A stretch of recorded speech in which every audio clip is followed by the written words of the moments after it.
చనిపోయిన తర్వాత మనిషి శరీరంలోని అవయవాలు కొందరి రోగులకు ప్రాణాన్ని ఇస్తాయి. మొత్తం శరీరం అయితే వైద్య విద్యను అభ్యసించేవారికి పరిశోధనకు ఉపయోగపడుతుంది. కాని అలా ఇస్తే వచ్చే జన్మలో గుడ్డివారిగా వికలాంగుడిగా పుడతారని మతవాదులు ప్రజల్లో బలంగా నాటారు. కాని ఈ మత ప్రబోధకుడు చెప్పేది విన్న తరువాత ఎవరైనా సెల్యూట్ చేస్తారు. దానం చేయడానికి సందేహించాల్సిన పని లేదని శాస్త్రంలో ఎక్కడా అవయవదానం పనికిరాదనే విషయం లేదు. పోయాక కూడా మన కళ్ళు, మన గుండె, మన ఊపిరితిత్తులు ఉపయోగపడుతున్నాయి ఒక జీవుడి కంటే. అంతకంటే అశ్వమేధ యాగం ఉంటుందా? దయచేసి ఆలోచించండి. అశ్వమేధ యాగాలు, విశ్వజిత్ యాగాలు మనం చేయలేము, అవయవదానం చేయలేము. నేను చేసే మీకు చెబుతున్నాను. నేను ఏడాది క్రితమే చేశా, బహుమాటం లేకుండా.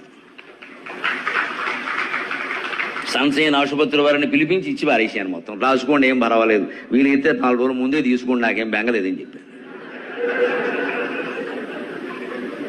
ఏమిటండి, మనం 70 ఏళ్ళు 80 ఏళ్ళు బతికేసాం, ఇక్కడ అయిపోయింది. ఇంకేదో గాజుగోళ్ళు అయిపోయిన ఎప్పటికే కళ్ళజోడు ఇట్టాం. ఈ కళ్ళు తర్వాత కూడా ఇంకోటికి ఉపయోగపడతాయి అంటే అంతకంటే పుణ్యం ఉంటుందా? అసలు కామన్ సెన్స్ అది. దానికి శాస్త్రం ఎందుకండి?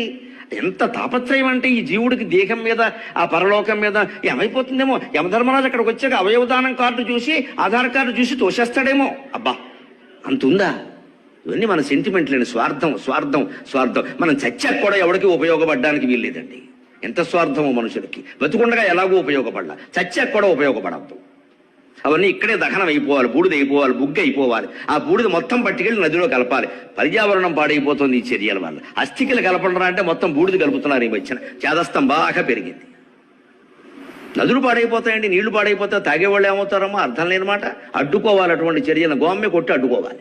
బూడిదంతా పట్టుకెళ్ళి కలిపేస్తారా అంటే ఎంత కలిపేస్తే అంత పుణ్యం. ఇది ఎక్కడ అజ్ఞానం, ఇది సెంటిమెంట్ అంటే ఇది. అస్థికలు కలిపితేనే పుణ్యం అంటే మొత్తం కలిపేస్తే, ఈ కలిపేవాడిని కూడా కలిపేస్తే ఇంకా పుణ్యం.